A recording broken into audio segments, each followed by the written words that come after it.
चलिए, आज हम गुड इवनिंग टू ऑल। आज हम फिर से ज्योग्राफी की सीरीज में लेसन 7 लेके आए हैं, जिसमें हम पढ़ेंगे विदेशी क्षेत्रों का समेकन। अब इंग्लिश में इसको क्या बोलते हैं? Integration of foreign positions. अब इसका क्या मतलब है कि जब हमारा देश 15 अगस्त 1947 को स्वतंत्र हुआ था, आज़ाद हुआ था, उसके बाद में भारत सरकार ने कुछ डिसीजन लिए। जैसे कि उन्होंने सोचा कि फ्रांस और तथा पुर्तगाल द्वारा जो शासित कई क्षेत्र हैं उनको सफलतापूर्वक समाहित करने का प्रयास किया। अब इसमें क्या हुआ कि 8 अगस्त 1961 में दादरा नगर हवेली भारत का सातवां केंद्र शासित क्षेत्र बना। 19 दिसंबर 1961 को गोवा, दमन तथा दीव केंद्र शासित क्षेत्र बने। जनवरी 1967 में मत के आधार पर गोवा ने महाराष्ट्र में मिलने से इनकार कर दिया। इसका मतलब समझा आपने? इन्होंने बताया कि 1967 जनवरी को मतगणना हुई, इलेक्शन हुआ, वोटिंग हुई, लेकिन गोवा ने कहा कि हम महाराष्ट्र में नहीं मिलेंगे। अब मई 1987 को 56वें संविधान संशोधन के अनुसार गोवा भारतीय गणतंत्र का 25वां स्वतंत्र राज्य बना।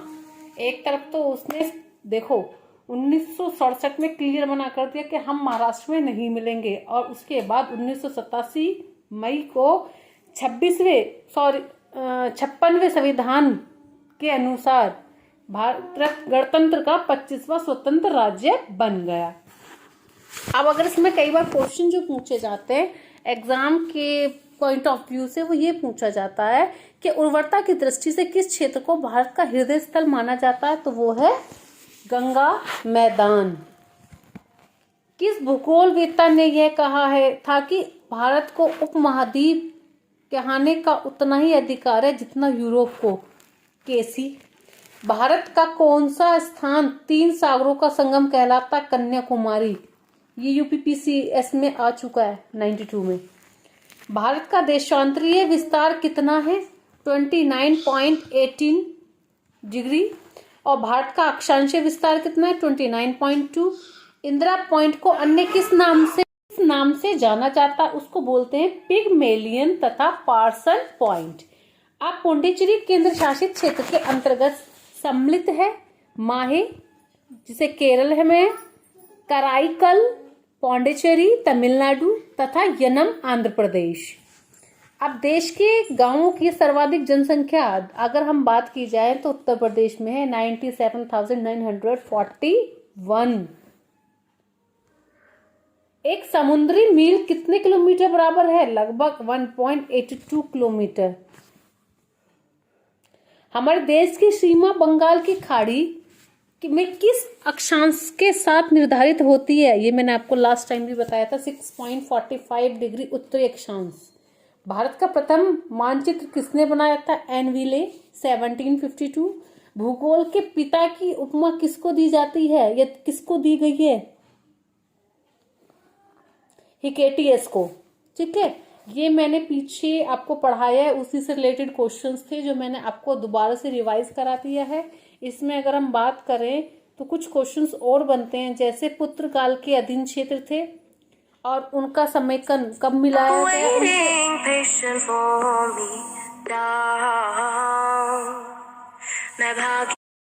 ठीक है, अब आवाज नहीं आनी चाहिए, चुप। दादर नगर, जिसको बोलते हैं हम, या दादर नगर भी बोलते हैं, दादर नगर हवेली एवं दमन दीप। ये देखिए, दादर नगर जो था 11 अगस्त 1961, पूरा एक ही नाम है ये।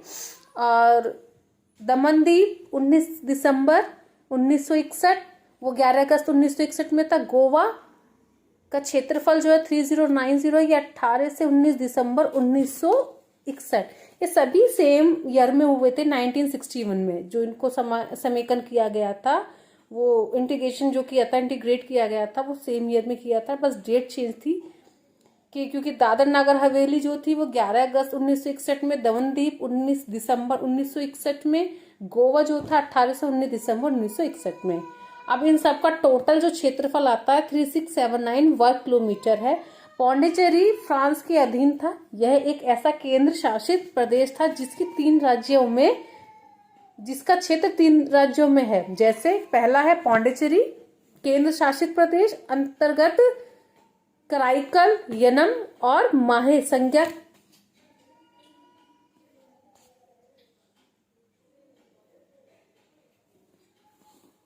अब इसके बाद अगर हम बात करें, पौंडीचेरी यह तमिलनाडु की सीमा में स्थित है। कराईकल जो है ये भी तमिलनाडु की सीमा में स्थित है। यनम जो है ये आंध्र प्रदेश की सीमा में स्थित है और माहे जो है ये केरल में। विदेशी शासन अधीन क्षेत्र चंद्रनगर ये भारत में समेकन हुए 26 जून 1949। इसका जो क्षेत्रफल है वो 26 वर्ग किलोमीटर है। पौंडीचेरी 280 वर्ग किलोमीटर है। 1 नवंबर 1954 में इसका समेकन हुआ। कराईकल 135 वर्ग किलोमीटर है। 1 नवंबर 1954 में हुआ, सेम डे। देखिए पौंडीचेरी, कराईकल, माहे, यनम इन सब का समेकन सेम ही डे में हुआ था, 1 नवंबर 1954। बस चंद्रनगर का जो था 26 जून 1949 को हुआ था। तो अभी आप इसको ही एक बार रिवाइज कर लीजिएगा।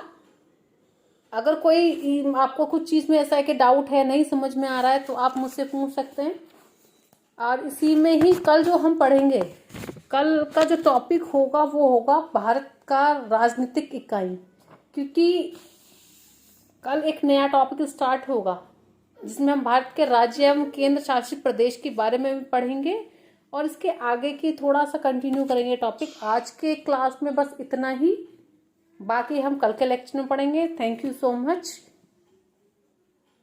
मेरा काम है आपको जितना नॉलेज मेरे पास है उसको डिलीवर करना, जिससे आप अपनी नॉलेज को और ज़्यादा एनहेंस कर पाएँ। मेरा जो मोटिव होता है, आप जैसे एक बार पढ़ते हैं किताब को, आपको नहीं समझ में आता, मैं उसको इजी लैंग्वेज में समझाने की कोशिश करती हूँ जिससे आपका कुछ बेनिफिट हो सके। Thank you so much.